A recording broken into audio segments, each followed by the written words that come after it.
The rain fell on the city with a tired, persistent hiss, turning the alley behind the greasy spoon into a slick black mirror that reflected only the bruised purple of the twilight sky.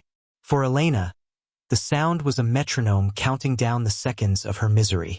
Each drop that slicked her thin jacket or plastered a strand of dark hair to her cheek was another reminder of her own insignificance. Her shift had ended 20 minutes ago, a grueling double that had left her feet screaming and her soul feeling as thin and worn as the soles of her shoes. All she wanted was the sanctuary of her small apartment, the soft hum of her mother's oxygen concentrator, and the oblivion of sleep. But the alley, her shortcut home, was no longer empty. 3 shadows detached themselves from the deeper darkness by the dumpster, their forms solidifying under the jaundiced glow of a single, flickering security light. Rico, and his 2 hyenas, Marco and Leo. A cold knot tightened in her stomach, a familiar dread that had been her constant companion for weeks. Rico considered this neighborhood his personal kingdom, and everyone in it his subjects. He moved with a lazy, predatory arrogance, a smirk permanently etched onto his face. Well, he drawled, his voice a low rumble that seemed to absorb the sound of the rain. Look what we have here. Little songbird, all alone. Elena kept her head down, her gaze fixed on a crack in the pavement that looked like a jagged scar. She tried to make herself smaller, to fold into the background noise of the city, to simply walk past them. It was a strategy that had never worked, but it was the only one she had. Dignity, her father used to say, is the armor you wear on the inside. But right now, her armor felt like paper. In a hurry, sweetheart? Marco chimed in, stepping to her left, blocking her path. Leo mirrored him on her right. The trap was set. They smelled of stale cigarette smoke and cheap beer, an acrid scent that mingled with the wet decay of the alley. I'm tired, Elena said, her voice barely a whisper. Please, I just want to go home. Rico laughed, a short, ugly bark of a sound. He stepped directly in front of her, so close she could see the cracked capillaries in his eyes. Tired? We're just getting started. You know, you were pretty rude to me in there today. I don't like being treated with disrespect in my own neighborhood. He was referring to the incident hours earlier, a manufactured confrontation designed solely to humiliate her. He'd ordered coffee. Then, as she'd placed it carefully on his table, he jolted his arm, sending the scalding liquid splashing across the grimy linoleum. He had roared in mock outrage, blaming her clumsiness, demanding his meal for free, and calling her a useless, clumsy idiot in front of a diner full of silent patrons. The owner, Sal, a man whose spine had long ago dissolved from fear, had just wrung his hands and offered Rico a free slice of pie, leaving Elena to clean up the mess on her hands and knees, the heat of the coffee a dull burn against her skin, a pale imitation of the hot shame burning in her cheeks. The eyes of the other customers had slid away, finding sudden, intense interest in their salt shakers and greasy menus. No one had said a word. In that moment, she had been utterly alone, an island of humiliation in a sea of indifference. Now, in the dark alley, that sea had followed her, and its sharks were circling. The conflict had been brewing for weeks, a slow, simmering poison that had seeped into the fabric of her life. It began the day Rico and his crew decided the Greasy Spoon was their new unofficial headquarters. At first, it was small things. Crude jokes whispered just loud enough for her to hear, a lingering touch on her arm as she passed, a refusal to tip. But Rico's cruelty was a hungry thing, and it needed ever larger bites of other people's dignity to feel satisfied. Elena became his favorite target. She was quiet, she was alone, and she was trapped. He seemed to sense her desperation, the way she clung to this miserable job because it was the only thing keeping her and her ailing mother from being swallowed whole by the city. Her vulnerability was a scent he savored, and the diner became his stage. The coffee incident had been a new level of performance. He hadn't just wanted a free meal. He had wanted to strip away her composure in public, to show everyone that she was nothing, a plaything he could break for his own amusement. As she knelt on the floor, wiping up the sticky, brown mess with a cheap rag, his voice had boomed across the diner. Look at her. he'd announced to the room. Can't even carry a cup of coffee. What good are you, huh? Sal, you should get better help. Someone who isn't a complete waste of space. Sal had flinched behind the counter, polishing a glass with frantic energy. The few regulars hunched over their plates, their silence a form of loud, ringing complicity. They knew Rico. They knew what he was capable of, and their own small comforts were worth more than the dignity of a waitress they barely knew. Elena had felt their collective gaze turn away, a physical force of rejection that was colder than the wet floor beneath her knees. She hadn't cried. She hadn't shouted. She had simply finished cleaning, stood up, and returned to the kitchen with the dirty rag, her back straight, her face a mask of practiced neutrality. But inside, something had fractured. It was the crushing weight of their apathy that hurt more than Rico's words. He was just a bully, a predictable force of nature like a storm. But they were people, her community, and they had watched her drown without so much as tossing a rope.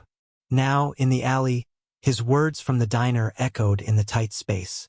A complete waste of space, he was here to prove it, to finish the job he started, to grind her worth into the grimy asphalt until there was nothing left.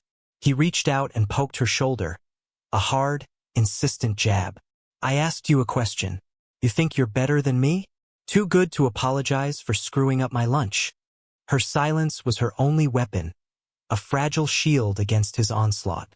She knew that any response, defiance, pleading, anger, would only feed his appetite. He didn't want an apology. He wanted her to break. He wanted to see the fear in her eyes, to hear the tremor in her voice. He wanted to own her despair, and she was determined not to give it to him. But the pressure was immense, a physical weight pressing in from all sides. The damp brick wall was cold against her back, the three hulking figures boxing her in, stealing the very air from her lungs. This was the culmination of it all, the final, terrifying payment for her perceived insolence, her refusal to crumble on command. He was denying her the right to even exist without his permission, and the entire world, it seemed, had agreed to look the other way. Elena's resilience wasn't born of anger or arrogance. It was forged in the quiet crucible of her life. It was a legacy handed down from a father she barely remembered, a construction worker named Miguel who had died when a scaffold collapsed when she was just 9. He hadn't left her much money, but he had left her with a philosophy, a collection of gentle but firm principles repeated over dinner tables and during bedtime stories. Dignity mija, he would say, his voice warm and steady, his calloused hands surprisingly gentle as he tucked her in. It's the one thing in this world no one can steal from you. They can take your money, your home, your time. But your dignity, you have to give that away. So don't. That voice was a faint echo now, a melody almost lost in the noise of her struggle, but she clung to it. It was the bedrock beneath the shifting sands of her fear. Her life since his death had been a testament to that principle. She and her mother, Maria, had navigated a world that seemed determined to grind them down. They lost the house, moved from one cramped apartment to another, each one a little smaller, a little darker than the last. Then, 2 years ago, Maria had gotten sick. It started as a persistent cough and ended with a diagnosis that came with a mountain of prescriptions, doctor's visits, and the constant, soft hiss of the oxygen machine that was now the soundtrack of their lives. The medical bills were a relentless tide, arriving in thin white envelopes that felt heavier than bricks. Elena had dropped out of community college, where she'd been studying to be a nurse, and picked up the double shifts at the Greasy Spoon. The work was grueling, the pay was abysmal, and the customers were often a parade of the city's forgotten and forlorn. But it was a job. It was money for Maria's medicine. It was survival. Every morning, before she left for her shift, she would sit with her mother, helping her with her breakfast, listening to her labored breathing, and pretending she wasn't terrified. Maria, her face etched with worry, would always take her hand. You work too hard, Elena. This job. Those people. They're wearing you down. Elena would force a smile. I'm strong, Mama. I'm Miguel's daughter. It was a promise to her mother, but also a reminder to herself. The strength wasn't in her tired muscles. It was in the quiet resolve to endure. Enduring Rico was part of that.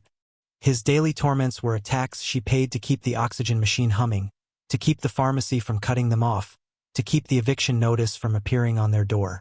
Quitting wasn't an option. Fighting back was a luxury she couldn't afford. So she absorbed the insults, ignored the lewd remarks, and cleaned up the spilled coffee, all while holding her father's words close to her heart. She was Miguel's daughter, and she would not let them take what was truly hers. That quiet, unyielding strength was all she had left, a flickering candle in the suffocating darkness of the alley. The pressure in the alley intensified, becoming a physical force. The rain grew heavier, plastering her thin uniform to her skin, the cold seeping into her bones. Rico's patience, thin at the best of times, was wearing out. His smirk tightened into a snarl. Still nothing to say? You think you can just ignore me? He shoved her, not hard enough to make her fall, but with enough force to slam her back against the cold, wet brick of the wall. The impact jarred her teeth and sent a shockwave of pain through her spine. Leo and Marco chuckled, low and guttural sounds of approval. They were an audience, and Rico was an actor who thrived on applause. "I don't have anything," Elena whispered, her voice trembling despite her best efforts. "I gave Sal the tips for the register." "I'm not talking about money," Rico hissed, his face now inches from hers.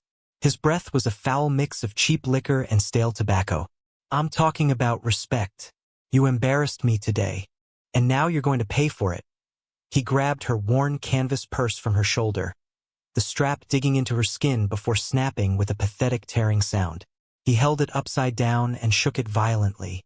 The meager contents clattered onto the wet, grimy pavement. A tube of chapstick, her apartment keys on a plain metal ring, a crumpled tissue, and a small, dog-eared photograph of her mother, smiling on a day before the illness had stolen the light from her eyes. And money. 3 crumpled $1 bills and a handful of quarters, dimes, and nickels. Her entire earnings for a 16-hour day. Rico let out a contemptuous laugh. "This is it? This is what you work all day for?" He kicked at the coins, scattering them across the grimy asphalt. Pathetic, he then bent down, his knuckles scraping the ground as he snatched the photograph of her mother. He held it up between his thumb and forefinger, letting the rain drip onto the smiling image. "Who's this?" "Your sick old lady." A fire, cold and sharp, ignited in Elena's chest. It was a blaze of pure, protective rage that burned through her fear. "Don't you touch that," she said, her voice low and dangerous, imbued with a strength that surprised even herself. For a moment, Rico looked taken aback. Then his eyes narrowed into malicious slits. He enjoyed this. He had finally found the button to push, the nerve to expose. The community of the city rushed by at the mouth of the alley. Headlights cut through the rain, illuminating their tableau for a fleeting second. A girl pressed against a wall by 3 men before moving on.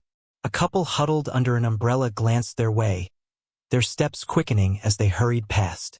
No one stopped. No one shouted. No one called for help. They were ghosts, their plight invisible to a city that had mastered the art of looking away. Elena was utterly, terrifyingly alone, and Rico knew it. In that moment of profound violation, as Rico held the photograph of her mother like a trophy, a sound cut through the oppressive atmosphere of the alley. It was a weak, rattling cough, coming from a dark doorway just a few feet away. Huddled in the shallow alcove, wrapped in a tattered army blanket, sat an old man. His face was a roadmap of hardship, his beard matted and gray, his body racked with a deep, chest-splitting cough. He was one of the city's invisible people, a fixture of the landscape that everyone had learned not to see. Rico, annoyed by the interruption, turned his cruelty towards this new, even easier target. "What are you looking at, old man?" he snarled, taking a step towards the doorway. He kicked at a small, rusted tin can that held the man's meager collection of coins, sending them skittering into a puddle. Something inside Elena snapped. It wasn't a loud, dramatic break, but a quiet, seismic shift. Her own fear, her own humiliation, her own pain, suddenly seemed secondary. She saw in the old man a reflection of her own mother's vulnerability, a shared human fragility that Rico was gleefully trampling. Her father's words echoed in her mind again, not about dignity this time, but about kindness. The measure of a person, he'd said once, is how they treat someone who can do nothing for them. Ignoring Rico, ignoring the cold rain and the ache in her back, Elena moved. She knelt on the filthy, wet ground, her hands searching for the coins Rico had scattered. Her fingers, numb with cold, fumbled to pick up the quarters and dimes from the grimy water. Rico, Marco, and Leo watched her, momentarily stunned into silence by this bizarre act of defiance. They had expected tears, pleading, begging. They had not expected this. She gathered every last coin, her movements deliberate and focused. The 3 crumpled dollar bills were soaked, but she carefully smoothed them out. She now held all the money she had in the world in her trembling palm. It was bus fare for the week. It was a copay for her mother's medicine. It was food. She stood up, her legs shaking, and walked past a bewildered Rico. She stopped in front of the shivering old man in the doorway. He looked up at her with faded, weary eyes, expecting a curse or a shove. Instead, Elena gently opened his hand, a hand as wrinkled and cold as old parchment, and pressed the crumpled bills and the handful of coins into his palm. "Get something warm," she said, her voice soft but clear, a beacon in the oppressive gloom. "Please, get a hot meal." The old man stared at the money, then back at her, his expression a mixture of shock and disbelief. A single tear traced a clean path through the grime on his cheek. For a heartbeat, the alley was silent save for the rain. Elena had done the one thing Rico could not comprehend. In her moment of total powerlessness, she had chosen compassion. She had taken her own pain and transformed it into a selfless gift. Rico stared at her, his face a mask of fury and confusion. He had wanted to break her, but instead, she had shown him that his power was meaningless. He couldn't touch the part of her that mattered. With a final, disgusted curse, he shoved her hard against the wall one last time and stormed out of the alley, his cronies trailing behind him like chastened dogs. Elena was left alone, bruised, penniless, and soaked to the bone. But for the first time all night, she felt the unshakable strength of her own soul. Across the street, parked in the shadows of a loading dock, a man had seen everything. He was young, his face still holding a trace of youthful uncertainty beneath a burgeoning beard. He wore a black leather vest, clean and new, with a simple patch on the front that read Prospect. He wasn't a made man. Not yet. He was an apprentice in a world of unforgiving rules, running an errand for his club's president. He had been waiting for a contact who was late, his attention idly drifting, when the scene in the alley had caught his eye. He had watched the initial harassment with a detached, professional disinterest. It was the way of the world, a predator cornering his prey. He had seen it 1,000 times. He'd watched the passers-by hurry away and felt nothing but a familiar cynicism. The city was a jungle, and you didn't interfere in another animal's hunt unless it was your business. But then he had watched the girl. He had seen the way she held herself, the silent defiance in her posture. He had seen the thug dump her purse, scatter her last few dollars. And then he had witnessed the impossible. He saw her, with every reason to crumble, instead gather her pathetic fortune and give it to the old drunk in the doorway. He saw her act of grace in the face of utter degradation. It was an act so pure, so contrary to the brutal logic of the street, that it struck him like a physical blow. It was honor. It was strength. It was a kind of courage he hadn't seen in a long time. It was the very code his club, in its own twisted way, was built upon: respect for the strong, protection for the worthy. The Prospect's expression hardened, his cynicism melting away, replaced by a cold, clear purpose. This was his business now. He had been taught that a Prospect's job is to see, to listen, and to report, to be the eyes and ears of the club. What he had just seen was something the club president needed to know. He pulled out his phone, his thumb swiping across the screen to a single, Saved contact. Sarge, the phone rang twice before a gravelly voice answered with a single, clipped word. What? Sarge, it's me, the prospect said, his own voice low and urgent. He kept his eyes locked on the alley, where the girl was now slowly, painfully pushing herself to her feet. I'm on 7th, across from the Greasy Spoon. You're not going to believe what I just saw. He didn't embellish or editorialize.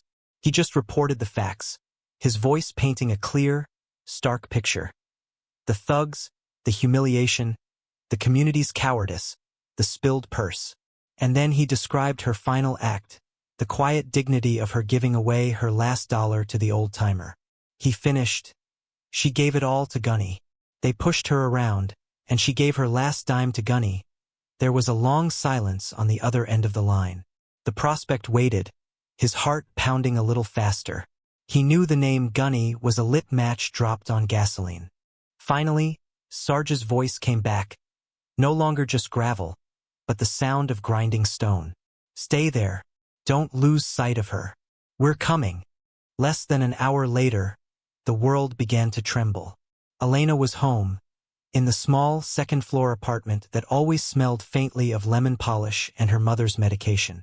She had changed into dry clothes, made her mother a cup of tea, and was sitting by the window, trying to hide the deep, throbbing ache in her back and the darker ache in her heart. She was replaying the night in her head, the shame and the fear warring with the strange, quiet peace she'd felt after her act of defiance. And then she heard it, a low, distant rumble, like a far-off thunderstorm. But the rain had stopped, and the sky was clear. The sound grew, deepening from a rumble to a roar, a visceral, ground-shaking thunder that vibrated through the floorboards and rattled the cheap glass in the window frames. It wasn't the sound of a single vehicle. It was the sound of an army. Curiosity overriding her exhaustion, Elena pulled back the thin curtain. Her breath caught in her throat.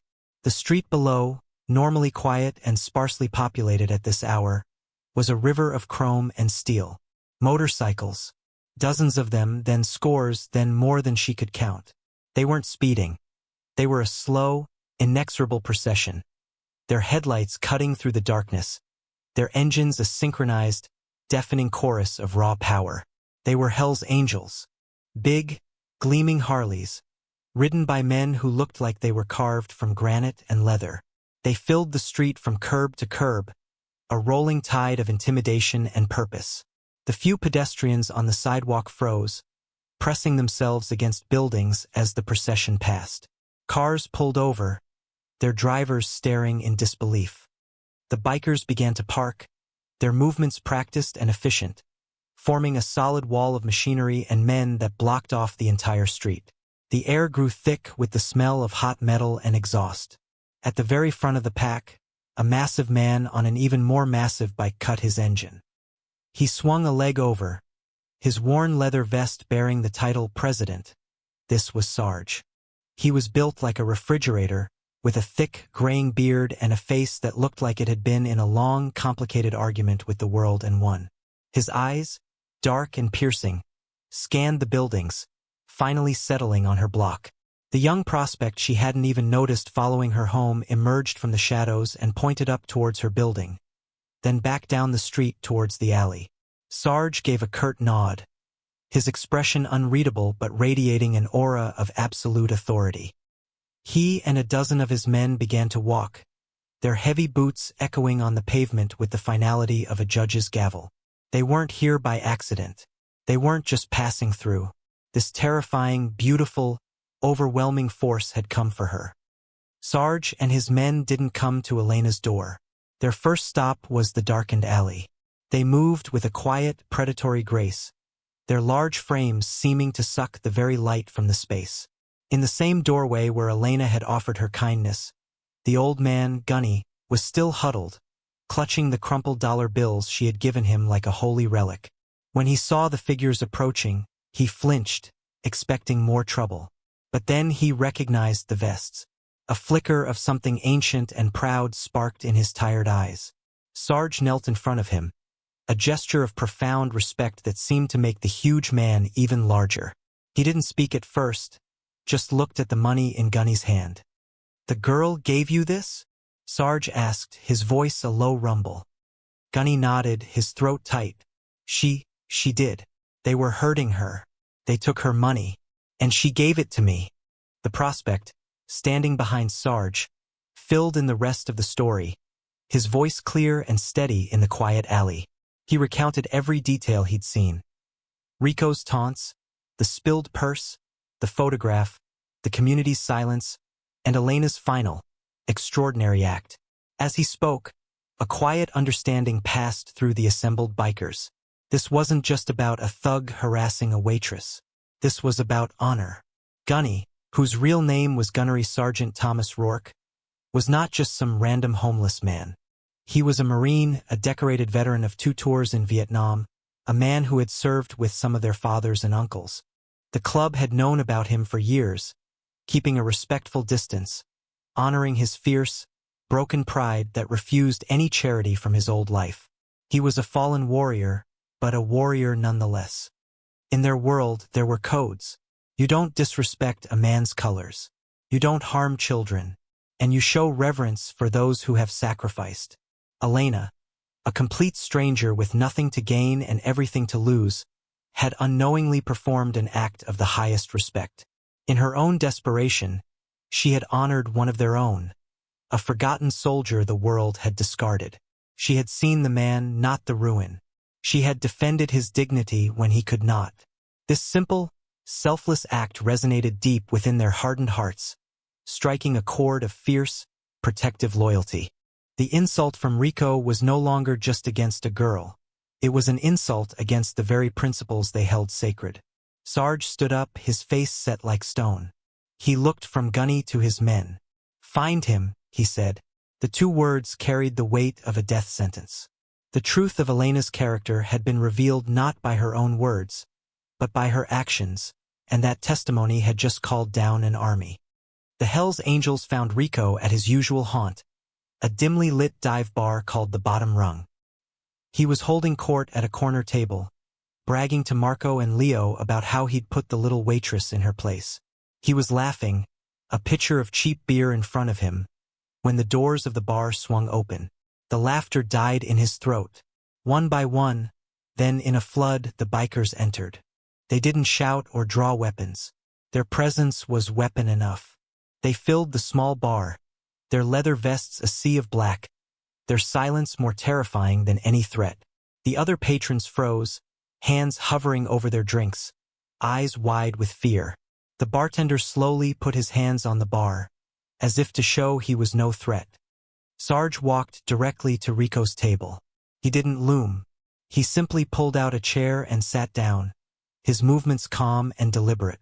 A dozen of his largest men formed a silent, impassable wall behind him.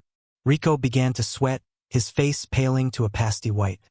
He looked from Sarge to his 2 friends, but Marco and Leo were staring at the floor, visibly trembling, wanting to be anywhere else in the universe. Sarge placed something on the table between them, Elena's cheap, torn canvas purse. "There's been a misunderstanding," Sarge said, his voice quiet but carrying across the silent room.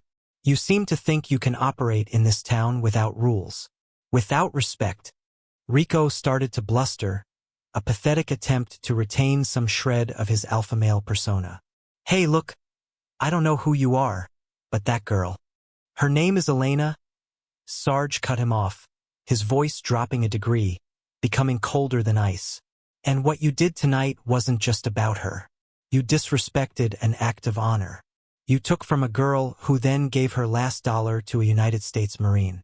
A man who fought for this country while your father was still trying to figure out how to button his own pants. In our world, that's a line you don't cross." He leaned forward slightly. "So now you're going to make it right. You're going to fill this purse. And then you're going to disappear. We're not going to see you or your friends in this neighborhood again. Am I clear?"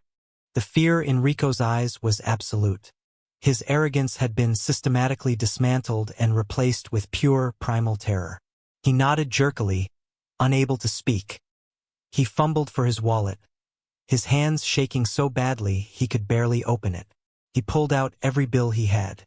It wasn't enough. He looked desperately at Marco and Leo, who quickly emptied their own pockets. They piled the money on the table, a pathetic offering to a god they had just met. Sarge watched, his expression unchanging, until the purse was overflowing with crumpled bills. Then he stood up. "Good," he said. The bikers parted a path for him, and he walked out. The rest of the club followed, leaving the bar in a stunned, ringing silence. The next morning, as Elena left for work, she found two bikers standing by the crumbling steps of her apartment building. They weren't menacing. They were working. With professional efficiency, they were replacing the rotten wood of the staircase, their tool belts laden with hammers and saws. They nodded to her as she passed, a simple, respectful gesture. On her doorstep sat two large boxes filled with groceries: milk, eggs, bread, fresh vegetables, and a pack of her mother's favorite tea. Tucked under the milk carton was a thick envelope. Inside was the money from Rico, far more than she had lost, and her mother's photograph, now safe inside a small, protective plastic sleeve. Later that day, Sarge himself appeared at her door. He didn't stay long. He handed her her repaired purse, now filled, and a small, folded piece of black cloth. It wasn't a club patch, but a simple embroidered symbol, a single stylized angel wing. "You ever need anything," he said, his voice gruff but sincere, "you show this to one of my boys. They'll know what it means." He turned and left before she could even find the words to thank him. The entire neighborhood saw. Sal, the diner owner, saw the bikers fixing her stairs. Her neighbors saw the groceries. The message was unmistakable. She was no longer alone. She was protected. In the weeks that followed, Elena's world transformed. The walk to work, once a gauntlet of anxiety, became peaceful. The leering men on the corner now averted their eyes. The neighborhood bullies gave her a wide berth. Rico, Marco, and Leo were gone, vanished as if they had never existed. People on the street, the same ones who had hurried past her in the alley, now met her gaze. Some even offered a small smile or a quiet good morning. The story had spread, whispered in bars and bodegas, of the quiet waitress who had earned the ironclad respect of the Hells Angels. Her act of kindness had become a local legend. Inside the diner, the change was even more profound. Sal, her timid boss, now treated her with a deference bordering on awe. He gave her the best tables, made sure her shifts were manageable, and even gave her a raise. The regulars, who had once ignored her plight, now made a point of leaving generous tips and asking how her mother was doing. They saw her differently now, not just as a vessel for their coffee and eggs, but as a person of substance, of quiet, unshakable strength. She was no longer invisible. Her dignity, which she had so fiercely guarded, was now reflected back at her in the eyes of her community. One evening, as she walked home, she saw it. Parked across from the alley where her ordeal had taken place was a single, polished Harley-Davidson, its chrome glinting under the streetlights like a silver promise. The biker sitting on it was one of Sarge's men. He wasn't watching her in a threatening way. He was simply present, a silent, leather-clad guardian angel. As she passed, he raised 2 fingers from his handlebars in a slow, respectful salute. She nodded back, a genuine smile gracing her lips for the first time in a long time. She entered her apartment building, climbing the new, sturdy steps that no longer creaked under her weight. The scent of her mother cooking something with the fresh groceries filled the small space. The soft hiss of the oxygen machine was no longer a sound of dread, but a gentle rhythm of life, of survival. She stood for a moment in the doorway of her home, feeling the warmth and safety wash over her. Outside, the deep, resonant rumble of the Harley's engine revved once, a powerful, reassuring sound that cut through the city's noise. It was a declaration. It was a promise. Then, the sound faded, leaving behind a quiet peace. Elena was home, no longer just a survivor, but a woman who had earned her place, protected by an unlikely brotherhood she had summoned not with a cry for help, but with the unwavering strength of her own good heart.